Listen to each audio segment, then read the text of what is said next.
luego una cosa que sí vi también ya imprescindible hoy día es una mesa elevable, que la recomiendo mucho. Bueno, creo que podríamos estar hablando con la doctora Díaz. Eh, ¿Qué te enamoró de la programación? Cuéntanos esa historia.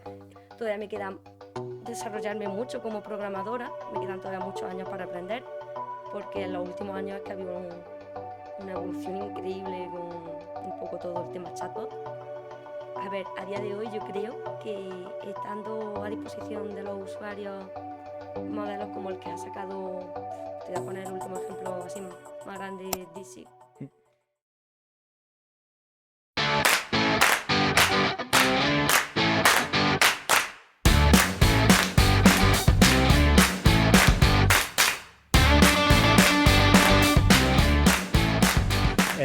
Bienvenido a Rollo Desarrollo, un podcast hecho en Jaén para los jiennenses de desarrollo, de software y en general.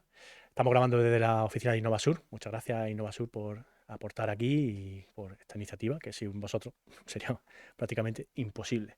Hoy tenemos aquí a Clara Díaz. Bueno, cuéntanos quién eres, qué haces y, en fin, expláyate lo que quieras. Bueno, lo primero quiero empezar agradeciendo un poco que me permitáis estar aquí, Nada, contando un poco placer es nuestro. a lo que me dedico y tal. Pues como bien ha dicho, yo me llamo Clara y bueno, actualmente soy programadora aquí en una empresa de software de Jaén. Tengo un puesto de desarrolladora, perdón, full stack. Y bueno, la verdad es que actualmente estoy bastante contenta con lo que hago y con lo que me dedico y sobre todo un poco poder estar aquí en Jaén, que al final es donde yo he nacido y he crecido y es una ciudad que a mí personalmente pues me gusta mucho. Entonces todo lo que sea un poco potenciar las cosas de esta ciudad y todo me encanta. Exacto, y está creciendo mucho el sector. Creo que a nivel empresarial es económico montar cosas aquí, así que venid, que hay Os talento. animamos. Exactamente. Vale, ¿trabaja en remoto o en la oficina? Pues mira, yo actualmente tengo un contrato 100% remoto, pero la empresa nos permite poder asistir, tenemos algunos puestos que cuando quieras ir y pasar por allí, pues puedes ir. Entonces, a mí personalmente sí que me gusta ir de vez en cuando, algunas mañanas y tal. Y creo que bueno, está muy bien porque también ves las caras de los compañeros y tal. Pero no tenemos por qué ir. Tengo compañeros que además viven fuera y están 100% remotos. Y sin Y problema. la verdad es que para ellos es una ventaja enorme. Porque al final es calidad de su día a día lo que pierden de tiempo al tener que ir, venir. Entonces yo actualmente estoy 100% remoto, pero bueno, híbrido. Pero Exactamente. por gusto, ¿vale? Sí, Porque, porque lo puedes elegir, ¿no? Yo a claro, veces lo he hecho en falta, yo trabajo en remoto y muchas veces me voy por las mañanas a echar un cafelillo al bar porque me dé el aire y por ver a alguien que a veces no interactúo con nadie. Digo, madre, madre mía. por ver cara, sí que es verdad que le pongo que cuando empecé fue un poco más complicado porque todo mi equipo estaba fuera y al final empezar a conocer gente, compañeros, hacer Sí, ponerle relaciones, cara. No. era más complicado, pero bueno, al final me lo pusieron muy fácil y nada, ya integradísima. O sea, que eres partidaria del trabajo en remoto, entiendo. Yo creo que si no da ningún tipo de problema o inconveniente, sí, creo que da más beneficios que desventajas. Yo también. Además que a nivel salarial, por ejemplo, dices, venga, voy a hacer la cuenta de lo que tardo realmente desde que salgo de mi casa a trabajar y vuelvo al salario. Eso es un punto también a tener en cuenta. Yo soy muy partidario. También hay que estar capacitado, ¿no? No creo que a veces que no todo el mundo, pero bueno, opinión Claro, personal mía, sí. ¿vale? ¿Cómo es tu setup en la casa? Pues mira, mi setup es un poco simplón para ser programadora, ¿vale? Sí que es verdad que tengo dos pantallas, eso es un imprescindible para mí, porque si no al final mientras estás cambiando de ventanas, pestañas, es una locura. Entonces, dos pantallas, sí que es verdad que tengo un buen teclado y un buen ratón. Y luego una cosa que sí vi también ya imprescindible hoy día es una mesa elevable, que la recomiendo mucho, porque al final nuestras jornadas son muchas horas sentados trabajando y al final ya como que sientes las piernas dormidas al final del día. Total. Entonces cuando tienes reuniones y todo, pues es súper cómodo, te elevas un poquito la mesa, te pones de pie, mueves las Para las piernas. daily y todo eso. Sí, sí. Hemos tenido por aquí a un docente que es muy partidario también de la stand-up, en las mesas estas, y exacto. Muy importante Yo para. me gusta mucho, la verdad. Exactamente. Bueno, creo que podríamos estar hablando con la doctora Díaz. Eh, ¿Qué te enamoró de la programación? Cuéntanos esa historia. esa historia, bueno, a ver, mis comienzos con la programación son un tanto peculiares, ¿vale? No es lo normal. El caso es que yo cuando tuve que tomar la decisión de qué carrera estudiar y tal, yo me tiré por medicina, ¿sabes? De hecho, casi termino la carrera de medicina. Pero ya cuando estaba en quinto curso o así, bueno, no estaba muy satisfecha con lo que estaba estudiando y a lo que me iba a dedicar.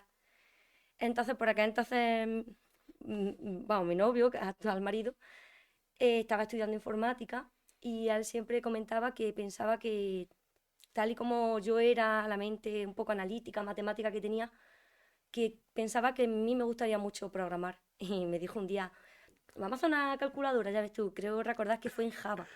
Qué guay. Y dije yo, bueno, esto yo no voy a tener ni idea, esto va a ser chino para mí. Y nada, nos pusimos y empecé a ver como, no sé, imagínate qué clase de calculadora era un archivo con varias funciones de las operaciones aritméticas, vamos, sumas más sencillas. Y me encantó. Entonces yo por mi cuenta ya me puse a ver tutoriales de cómo programar. Empecé además con C++, estuve viendo qué idioma escoger, porque claro, imagínate sin tener ni idea, decir, venga, voy a empezar a aprender un lenguaje de programación. Bueno, C++, valentía ahí. empecé con C++. Por suerte al final yo vi conceptos muy básicos, o sea, no me metí tanto en el mundo de los punteros en ese momento. La memoria y todo eso. Y al final me vi que empecé a programar un poco en mis tiempos libres cuando estaba un poco saturado del estudio de medicina y al final me veía que lo que tenía ganas era de seguir aprendiendo. Entonces me armé de valor y tomé un poco la decisión de cambiarme de carrera en ese punto.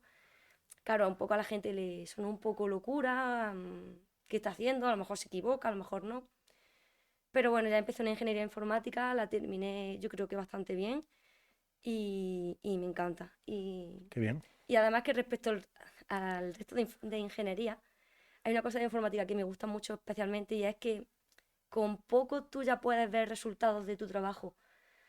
Es decir, por ejemplo, un ingeniero mecánico que quiera construir un motor, bueno, a lo mejor me lo estoy inventando mucho, construir de cero no, pero bueno, trabajar en un motor y tal, pues al final sí que necesita unas piezas físicas, materiales, para poder empezar a trabajar, pero con la informática, con que tengas un ordenador medio decente, un IDE, tú ya ves resultados de tu trabajo. Total. Ves aplicaciones, puedes ver, no sé, se hace un script, tareas automáticas, no sé, un mundo. Entonces Exacto. eso me gustó mucho. Exacto. De hecho, hay empresas de muy poca gente, ¿no? WhatsApp, 5 personas, ¿no? En fin, se puede hacer una empresa unipersonal. Hoy en día y con el apoyo de la IA, yo creo que va a ser más todavía, ¿no? Dicen que van a salir muchos unicornios de estos Buah. con una sola persona, ¿vale? A nivel de sistema operativo, ¿cuál usa? Bueno, sistema operativo es verdad que he usado sobre todo Windows y MacOS. Yo actualmente estoy usando en mi trabajo Windows porque es el que nos facilita la empresa y tal. Y bueno, la verdad es que en general estoy contenta con ambos cuando he tenido que trabajar. Ubuntu quizá el que menos he tocado y trabajado con él, pero bien, también bien. Sí, al final no se adapta. Y en general estoy contenta. Es verdad que va a ser un poco una guerra de... Pero bueno, también creo que depende mucho las ventajas y desventajas de un sistema operativo u otro según qué tipo de usuario sea, Claro. según lo vaya a usar. Entonces, bueno, actualmente estoy Windows, pero si mañana toca MacOS, por ejemplo, Se, no se adapta uno me sin, adapto. sin problema. Una. Sí. Vale, y luego IDE, ¿cuál utiliza? ¿Visual Studio Code o cuál? Pues mira, actualmente yo estoy trabajando con Visual Studio, ¿vale? A ver. Porque es el que tenemos en la empresa, el que nos facilita y tal. Pero es verdad que también he trabajado con Visual Studio Code cuando estuve un poco trabajando becada en la universidad. Y bueno, esto ya un poco opinión, al final cada uno tiene la suya, pero creo que he hecho un poco de menos Visual Studio Code. Sí, ¿no? Me gustaba un poquito más que Visual Studio. Pero bueno, es que esto es un mundo, es Se que hay un adapta uno, ¿no? montón. A ver, también tenemos que usar en una aplicación un poco vieja que tenemos y tal, Eclipse, que claro, que Hostia, ya comparado con Eclipse, pues Visual Studio es una maldita maravilla. exacto. Pero bueno, sí, he tocado algunos y empecé también, el primero que usé fue Codeblogs, No lo conozco, la uno verdad. muy viejo, Ah, bueno. NetBeans, y no sé, sí que es verdad que creo que ahora, bueno, ya se está viendo realmente con la introducción e integración de diferentes IA en los entornos de programación. Y creo que van a mejorar muchas cosas, aunque creo que también un poco peligroso que solo te fíes de momento de lo que te digan que una cosa está bien o mal. Creo que todavía falta un poco el componente de Sí, sí, decisión sí. humano. Y bueno, un To- poco. Totalmente, totalmente, ¿no? Ahí Sí, al ya. final mm, hay que saber lo que te está diciendo, igual que todo. Igual que antiguamente buscabas en Google algo, pues sabes qué estás buscando, qué necesitas y qué hacer, ¿no? Claro, incluso cuando copiabas código Exacto, sí, sí, sí. Stack Overflow. Stack Overflow sale ahí un Frankenstein, pero si no lo haces bien, eso acaba saliendo mal. Vale, a nivel exactamente, ¿no? De, por ejemplo, las buenas prácticas y todo eso, ¿qué opinas de los patrones de diseño? ¿Los seguís, no los seguís? O- Sí que lo seguimos. A ver, yo especialmente desde que empecé a trabajar, por suerte he tenido un entorno con dos seniors sobre todo, que me han animado mucho y me han explicado mucho de cómo, no sé, las bondades y ventajas de pues, usar en tu día a día buenas prácticas de programación, patrones de diseño. Y entonces yo soy, vamos a decir, que un poco tiquismiquis con eso. Es verdad que no siempre me doy cuenta porque al final todavía me queda desarrollarme mucho como programadora, me quedan todavía muchos años para aprender, pero es verdad que si tú te pones un poco la meta de tu día a día, de fijarte, de intentar estar pendiente y tal, pues como que lo vas consiguiendo poco a poco. Y los patrones de diseño es una cosa que, bueno, yo trabajo al final en una aplicación que ya estaba, Heredada, ¿no? exacto, exacto, estaba ya estaba crecida, estaba funcionando, tenemos nuestros clientes. Y a priori puede costar un poco más el integrar los patrones de diseño en tu día a día. Pero qué va, de verdad. Ya he tenido que hacer en varias ocasiones algunos, uno por refactorización de código antiguo, otros porque eran nuevas funcionalidades, estábamos empezando el desarrollo. Y luego a la larga es que te das cuenta, cuando tienes que volver por tocar, extender un poco la funcionalidad de esos fragmentos de código, agradece un montón que te parara Qué en bien ese hecho. momento el esfuerzo de poner los patrones ahí. Porque al final piensas que además es una cosa súper chula. Porque al final no deja de ser un problema, o sea, solucionar problemas recurrentes en la programación, da igual en qué dominio estés. O sea, al final puedes aplicarlo en aplicaciones muy diferentes. Exacto, los patrones al final no dependen de, bueno, pueden ir ligados a lo mejor a programación de objetos tiende a tener más patrones que otros, pero bueno, yo trabajo en JavaScript y también hay patrones que se utilizan. Y las buenas prácticas al final, si las sigues, claro, vosotros que estáis también, imagino, en proyecto propio, en producto propio, Sí, tienes esa, digamos, facilidad de poder aplicarlo porque te interesa, ¿no? Al final el dinero en el software se va en el mantenimiento. sí. Cuanto mejor hagas las cosas, más fáciles de mantener, lo que has dicho, ¿no? Cuando vuelve al código, pues no me cuesta tanto, ¿no? Claro, nuevas incorporaciones, nuevos compañeros cuando llegan es que no es lo mismo cuando tienen que tocar fragmentos de código ya muy antiguo, vamos a decir, hecho con un poco más de prisa. Que Exacto. es verdad que muchas veces está un poco que tienes que pararte a debatir si tienes un poco más de prisa o tienes tiempo como para invertir. Lo ideal es que siempre sea lo segundo, pero bueno, es Claro. verdad que puede haber en tu día a día unas excepciones o situaciones que te lleven a tocar un Sí, que hay poco una código. deadline, por lo que sea, se te está yendo la fecha de Sí, entrega. Y dice, bueno, vamos a apuntar esto, deuda técnica eh, para el futuro, le ponemos aquí un exacto, to-do, exacto. luego ya lo vamos viendo. Tenemos algunos sprints y semanas dedicadas a deuda técnica. Ah, qué guay. Y bueno, también es verdad que además de patrones de diseño y tal, también intentamos o tenemos muy en mente intentar seguir en todos momentos los principios SOLID, que también me parecen súper interesantes. Y es verdad que cuando estás haciendo algo, a veces si te paras a pensar si tiene sentido, si estás rompiendo algún principio, yo creo que también ayuda muchísimo. Los patrones Solid están. A veces no lo sabes que lo estás usando Yo me los preparaba mucho, ahora a día de hoy ni me acuerdo, ¿no? Pero para las entrevistas siempre, típica pregunta Sí, técnica, muchas veces preguntan, ¿qué es Solid? Y luego entra a la empresa y dices, "Pero, ¿para qué me preguntaste eso si luego no los veo? ¿Verdad? No, ¿sabes? Pero bueno, vale, vale. Son importantísimos al final, sí, ¿no? sí. Las buenas prácticas en general, ¿no? Ya seguir patrones, seguir principios, en fin. Es que por suerte nuestro líder técnico es el que más intenta fomentar que usemos las buenas prácticas y que pensemos en ellas. Qué bien, qué bien. Entonces, tener un líder técnico que al final está pensando en eso más que en la velocidad y tal, pues Sí, la calidad al final es es chulo. importante. Sí, sí, qué bien. Pues me alegro. Vi que hiciste en la universidad un chatbot. Ujú. Yo hice uno más o menos en la misma época, con tecnologías de Microsoft, con QNA, Lua, no sé qué. ¿Cómo lo haría hoy en día con la IA, si tuvieras que hacerlo de nuevo? Buah, hoy día es que lo haría totalmente distinto de cuando lo hice en ese momento, porque en los últimos años es que ha habido una evolución increíble con un poco todo el tema chatbot.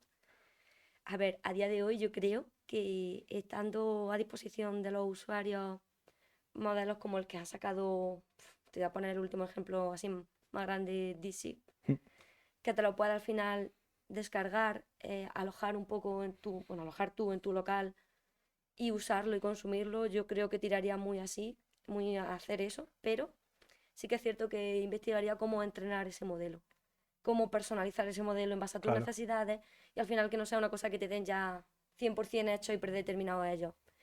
Y sí que es verdad que además tendrías que afinar un poco con lo que se conoce prompt, en plan, que eso al final va a ser un mundo, yo creo que va a ser, el prompting. el prompting va a ser un trabajo que va a ser mucho más costoso de lo que se puede pensar al principio, a inicio, vamos, que piensas, bueno, esto es ponerle algunas directrices, órdenes, cómo quiero que actúe, contexto, darle contexto, pero eso luego tiene mucha más...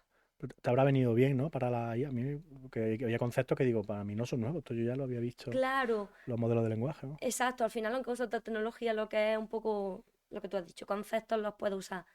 De hecho, ya estamos, no hemos pensado en la primera idea un chatbot como tal, pero sí que estamos teniendo ya ideas de cómo podemos integrar la inteligencia artificial en nuestras aplicaciones, en nuestro actual trabajo. Y la verdad es que, hombre, que hemos estado haciendo algunas pruebas y tal, y yo creo que pueden salir cosas muy chulas. Claro. Y estamos muy contentos y estamos, pues ahí es cuando nos hemos dado cuenta también de las dificultades que te pueden encontrar, los beneficios y tal. Y bueno, To- estamos, Totalmente de acuerdo. el chatbot me acuerdo que me lo pasé muy bien haciéndolo y fue un trabajo que disfruté muchísimo. Qué guay, qué guay. Me alegro. Además, yo creo que hoy en día hay que hacer esas pruebas, esos experimentos. A nivel de producto hay que poner la etiqueta IA por algún lado para que venda. Y bueno, y a nivel de usuario se puede mejorar mucho, muchas cosas. Sí, sí, sí, También exactamente. es verdad que a veces que ya que le ponen todo a IA y a lo mejor no, No la tiene, no, es que es IA y ya está, le falta, vamos. Sí, sí, exactamente. Pero bueno. ¿Cuál crees que es la skill más importante en un programador junior, por ejemplo? Pues yo creo, aunque suene un poco a lo mejor tópico o que se haya dicho mucho, es un poco la actitud y las ganas que tienes de aprender. Me explico. Creo que al final los conocimientos técnicos llegan, porque al final tienes que enfrentarte a problemas en tu día a día y no siempre son los mismos problemas. Son diferentes tipos de errores, diferentes desarrollos. Entonces, aunque tienes muchas ganas de aprender y sobre todo que Sí, llegas a los primeros días y ves a tus compañeros y dices, madre mía, ¿cuándo voy a aprender yo todo lo que saben? Pero llega, de verdad que al final poco a poco. Pero como no tengas esas ganas, como no tengas esa, no te voy a decir dudas, pero como que sí desconfío un poco de tu primera idea, que quieras escuchar otras opiniones, quieras, no sé, entender por qué esta persona piensa que esta opción es un poco mejor, por qué no. Creo que sin duda esa es la mejor, porque si no te enfrascas, aprendes, pero también puede ser que aprendas mal, claro. o que sepas mucha tecnología, pero como que no sepa integrar esas buenas prácticas tecnológicas a una buena usabilidad de tu aplicación o de tu funcionalidad. Entonces, no sé, yo si volviera a entrar es como, vale, escucha a tus compañeros, mira mucho, aprende mucha tecnología, aprende muchas buenas prácticas, patrones, e intenta siempre también salir de tu zona de confort, porque es verdad que a veces cuando hay una tarea un poco así más distinta, más grande, y llevas poco tiempo dices, madre mía, no te Mundo. compares, porque tus compañeros a lo mejor la terminan en 8 horas y tú a lo mejor necesitas 4 días. Pero esas ganas y esa mentalidad de dudar de todo lo que sabes para volver a aprender, no sé, creo que es el consejo que le daría.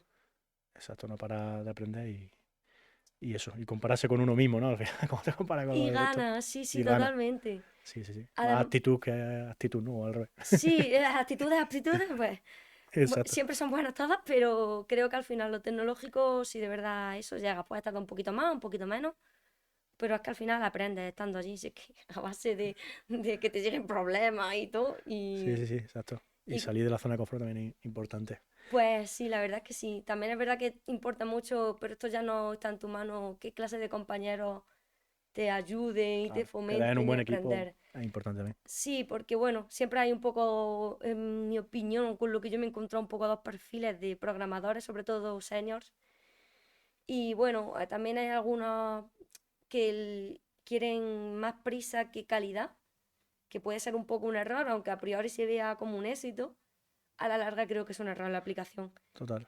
Y bueno, entonces si tienes la suerte de caer con compañeros que te animan a darle mimo a tu trabajo y aprender más y tal, es que no hay color. Hacer las cosas bien, ¿no? Hay dos maneras de hacerlas, ¿no? Hacerlas bien o no.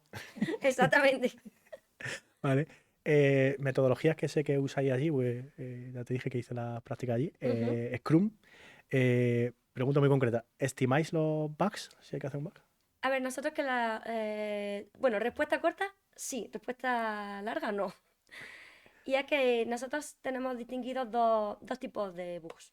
Tenemos pues un bug que al final te lo puede haber reportado el departamento QA, te lo puede haber reportado un cliente y tal, pero al final te das cuenta de que es un bug a lo mejor que en una funcionalidad que prácticamente no se usa en el día a día, o puede ser que sea desencadenada por una secuencia muy concreta de acciones del usuario. Entonces esos bugs es como que sí, nuestro product owner llega, nos lo explica, estimamos, refinamos, o sea, en plan, damos una hora, lo metemos en el siguiente sprint en función de la urgencia que el product owner estime, en nuestro caso, y ese queda estimado y refinado normal, un caso de uso normal. Ahora, luego están los firebugs. Los firebugs es cuando te llega de repente que está fallando algo que realmente normalmente suele ser algo que puede, es una funcionalidad muy importante en el programa y hay que arreglarlo. Hay que hacer un coffee ahí rápido. Entonces eso lo que pasa es, claro, ahí es sobre todo cuando nos encontramos un poco el debate que hemos comentado antes de ¿lo hago rápido y para arriba o con calma y ya subimos? En esos casos, he de admitir que suele ser lo primero. Lo hacemos rápido, Claro. subimos cuando podemos y sí que nos dejamos alguna marca o cuando ya incluso está subido y está solventado el error, los clientes no lo están notando, pues ya nos ponemos a hacerlo bien tranquilamente y le ponemos las horas que hemos tardado, aunque no estuviera Sí. refinado, o sea, no estuviera estimada la hora de duración de la tarea y eso vamos para arriba. Eso no hay mucho margen de tiempo Eso para... es lo que suele pasar, ¿no? Al final, creo que viene también todo por temas fiscales de CAPEX, APEX, todo tipo de cosas. No sé si lo tenéis al día. Al final, negocio quiere saber el dinero que se invierte, digamos, en innovar y en solucionar problemas. Y por ahí viene también la cosa de pasa que Scrum siempre te dice, no, los bugs no se estiman, porque no sabes, tiene incertidumbre, ¿vale? Pero al final un equipo maduro sabe más o menos y sabe lo que está pasando, pues sí que Sí, se pueden es que estimar, ¿no? es verdad que con otros compañeros que tengo de otras empresas, el Scrum al final, como que al final cada empresa lo explica de un poco, como que lo Claro, personaliza un poquito. 100%. Creo que el que yo estudié en su momento en la carrera que te explica, no me he encontrado a nadie que lo haga así. No, claro. Pero bueno, Y más en equipos maduros claro. que pueden decir, venga, pues vamos a hacer en vez de la daily, las ceremonias las adaptan, la definición de ready, la definición de don también se adaptan a proyectos. Pero eso supone que al principio cuando implementas, es que vosotros, Ofimática lleva muchísimos años aplicando Scrum. Yo me acuerdo cuando hice allí muy poquito tiempo, hace ya un montón de años. Lo poco que me acuerdo es que se hacía incluso en papel, que estaban los boards estaban en papel. Y luego estaba ahí lo aprendí desde entonces, hace ya 10 años, y lleva mucho tiempo. Entonces, en equipos maduros, pues lo adaptan un poco a su manera de ir trabajando o ciclo del software, ¿no? Que tengan. Sí, Claro, sí. van viendo cómo funciona mejor y exacto, madre mía, en papel, eso no lo he visto yo. Vale, tú verás. Eso que era. Por aquí se lo han visto. Vale. Bueno, hemos hablado un poco de los chatbots y de la IA. ¿Qué impacto tiene en tu día a día real? A, Eh, a ver, realmente a mí todavía no me ha llegado el impacto quizás tan grande. Sí que es verdad que estoy intentando aprender a usarlo y yo un poco trasteando, un poco, por así decirlo. Pero ahora por fin estos días sí que estamos hablando ya de lo que un poco te lo he comentado, de ideas de cómo vamos a integrar, planes de cómo integrar esta nueva tecnología, cómo queremos que funcione realmente. Y bueno, sí que yo creo que sí que es verdad que en los próximos meses y tiempos yo creo que sí que vamos a ir viéndolo. A mí personalmente todavía no me gusta mucho pedirle a la inteligencia artificial que me haga código. Creo que, hombre, es una postura que todavía tengo, pero es porque creo que como empiece en ese punto, no sé si voy a volver a retomar a yo plantearme los problemas que tengo e intentar darle yo misma solución. No te voy a decir que no la use o que no se deba usar, ni demonizar un poco su uso, porque tampoco es eso. pero sí que es verdad que creo que dependiendo un poco en el punto que estés tú en tu carrera, deberías hacer un uso u otro de ella. Claro, Tengo algunos compañeros que se han quedado trabajando en la universidad, están dando prácticas y tal, y bueno, ya saben que hay muchos alumnos que usan total. en sus prácticas totalmente inteligencia artificial y es como... eh, Eh, soy muy partidario de lo que tú dices, es decir, es como, imagínate, eh, te vas a sacar el carnet de coche y haces las prácticas en un automático y luego llega al examen y ahí tienes la palanca de marcha. Hay que saber lo que haces. Es verdad cla- que aquí en otro de los capítulos, lo pondremos por ahí, se habló de eso, ¿no? De que los perfiles juniors que se apoyan demasiado en la IA y no saben lo que están copiando y pegando lo que están haciendo. Eso claro. pasa. Y si no lo Vale, entiendes que al final tampoco puedes darle, porque evidentemente la IA todavía no te da la respuesta óptima o a lo mejor no la óptima para integrarlo en tu aplicación. Al final son cosas muy concretas lo que te da. Entonces, si no sabes ni lo que estás copiando, no sabes ni siquiera si puedes mejorarlo, si puedes empeorarlo, si total. está un poco vendido. Y sobre todo que no la va a aprender. Si mañana cae un desarrollo y está caído, ¿qué? Verá qué hace. Te la va a quedar. El Es- Facebook verás tú. exacto. Eh, como programadora full stack, ¿qué opinas de ese perfil? ¿No? Yo también me lo considero, aunque ahora estoy yéndome más a back. ¿Dónde te sientes más cómoda? O si pudiera elegir, elegiría una, o prefieres tener toda la imagen, digamos. Yo si pudiera elegir, elegiría Back. Totalmente. Me gusta mucho más el lenguaje que utilizo y bueno, creo que se pueden hacer cosas más chulas. Sí que es verdad que en el front también se puede trabajar, aplicar buenas prácticas, evidentemente, y hay que hacerlo. Pero tiro muchísimo más para el back. Sí que es verdad que creo que son dos mundos muy grandes y sí que puede ser más recomendable tener gente especializada en cada uno de ellos, porque creo que al final los resultados van a ser mejores, ¿vale? A ver, a mí no me importa, me gusta trabajar también de front, tocar a veces por allí, cambia un poco de tarea. Pero bueno, yo si pudiera elegir sería back total. Además, nosotros estamos usando un lenguaje Angular JS que es como que no termino de llevarme del todo bien con él. ¿Qué versión, si se puede saber? Buah, pues que ya ni me acuerdo. Era vieja, ahí me has pillado, no me acuerdo. Pues sí, Wow.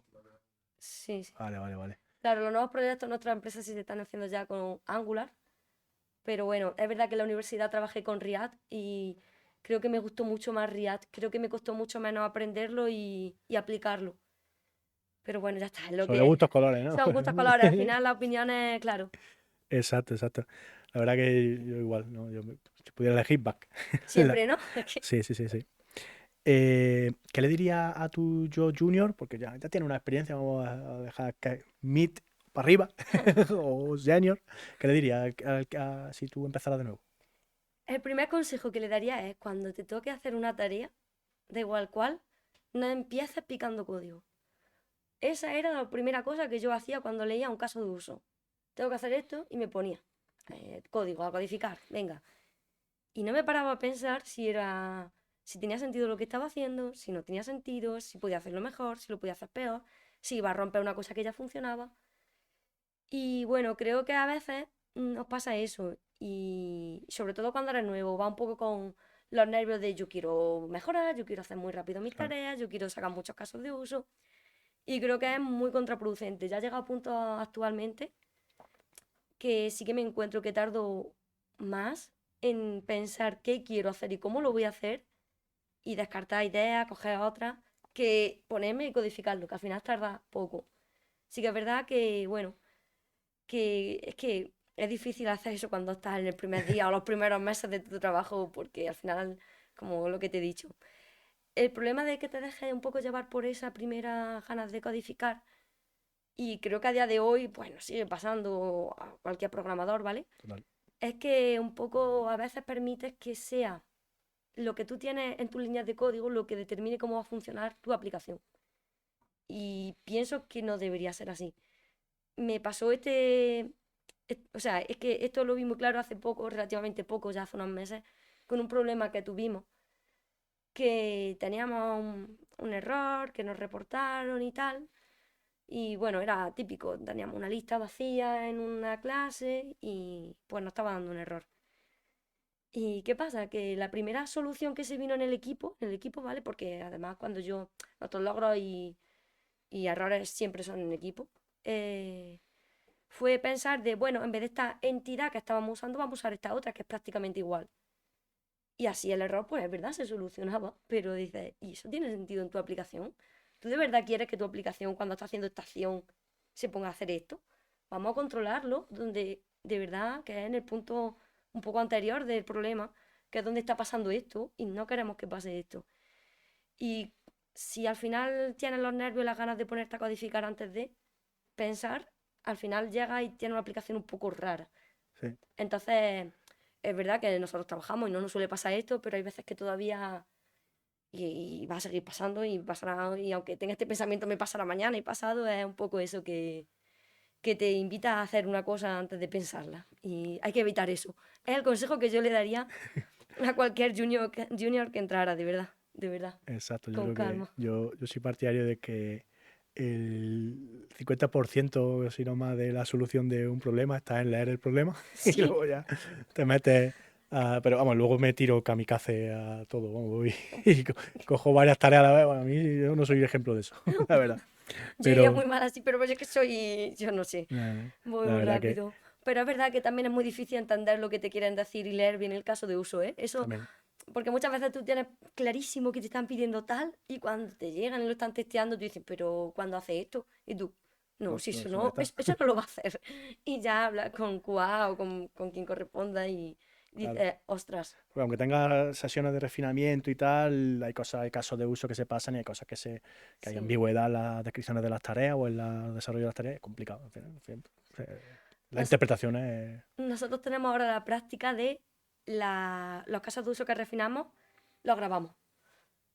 Entonces eso la verdad es que facilita mucho las cosas, pero también te digo que cuando te encuentras un refinamiento que se ha alargado mucho porque es un problema a lo mejor que no hemos encontrado y es un vídeo que dice, ostras, estuvimos hablando de este caso de uso 30 minutos, pues no siempre lo intentas poner en 1,5 o por 2, por si Pero acaso. nada, ¿no? Pero bueno, Sí, sí, sí. Vale, para ir cerrando, ¿algún libro de programación o podcast o serie que pueda recomendar a la audiencia que enriquezca? pues mira, yo cuando empecé ya a trabajar leí uno de código abierto, eh, código limpio, perdón, Clean Code, ¿no? sí. Y es verdad que ese se ha quedado en muchos aspectos un poco anticuado, en el sentido, por ejemplo, me acuerdo de la frase de ya hay ideas modernas como Eclipse, y fue, wow, ¿cuándo se escribió esto? Pero es verdad que respecto a lo que habla realmente, que es de las buenas prácticas, de cómo implementar código, de ponerle mimo, creo que sigue teniendo cosas muy interesantes y aporta mucho. Hubo una que a mí de verdad que me quedó muy grabada, que fue la de que tienes que intentar codificar para que a otras personas lo Lo entiendan. entiendan. Porque claro, si tú puedes ser una persona que tenga muy buena memoria, yo no lo soy, yo no tengo buena memoria. Entonces tú tocas una cosa, pones una cosa un poco rara, la enambras las variables como A, B y C, Eso nunca. y luego llega a los 4 meses y tú te acuerdas perfectamente y lo arreglas y tal. Pero tu compañero llega y dice, bueno, me voy a tirar aquí las 4 próximas horas viendo a ver qué significa A en este contexto. Entonces eso me gustó mucho, que no programes solo como si tú fueras el único dueño de... Aunque lo sea, Sí, sí, no sí. sabes lo que va a pasar mañana ni con tu aplicación. Y bueno, que si crece mucho y necesita ayuda, tú querrás que las personas que entren pues entiendan lo que queréis hacer en ese momento. Entonces, por ejemplo, ese fue uno de los consejos que más me gustó del libro. Hubo otros que también. También me gustó mucho el de patrones de diseño, uno de Eso me patrones de parece. diseño. eh, que bueno, al final, bueno, patrones de diseño es verdad que hay muchos divulgadores en internet que puedes verlos, te lo explican con ejemplos muy chulos y tal. Por ejemplo, no sé, uno que me pueda acordar de Midudev o Betadev, no sé. Y que no los nombres son malísimos, ¿vale? Tengo mala memoria, como he dicho. Pero que el libro la verdad es que a mí me gustó muchísimo porque es como que te puedes detener todo lo que tú quieras a leer, releer, ver el código. Entonces también lo recomendaría. Y hay uno que sí que es verdad que quiero leer también, pero esto cuando esté un poco más experimentada y más sentada con lo que tengo que aprender ahora, que es sobre arquitectura.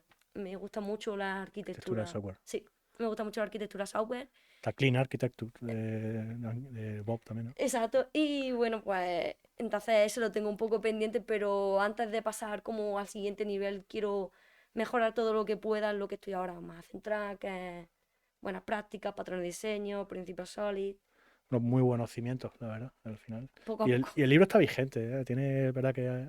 Pero yo creo que cualquier programador al final creo que debería leerlo, la verdad. Porque yo lo he leído y no me acuerdo de muchas cosas. Es que es normal, al final tenemos tantas cosas y el problema de nuestra carrera es que es verdad que puedes leer sobre y aprender sobre cosas muy interesantes, muy chulas, pero que luego no las aplicas y eso al final se te puede olvidar. Así que es muy complicado. Totalmente. Vale, claro, bueno, pues muchísimas gracias. Hasta aquí el capítulo de hoy y nada, que linkaremos el libro y el resto de cosas en descripción. Y bueno, pues un placer. Muchísimas gracias. Muchísimas gracias a vosotros. Espero que de verdad haya servido algo de los consejos que he dado. Seguro, vale.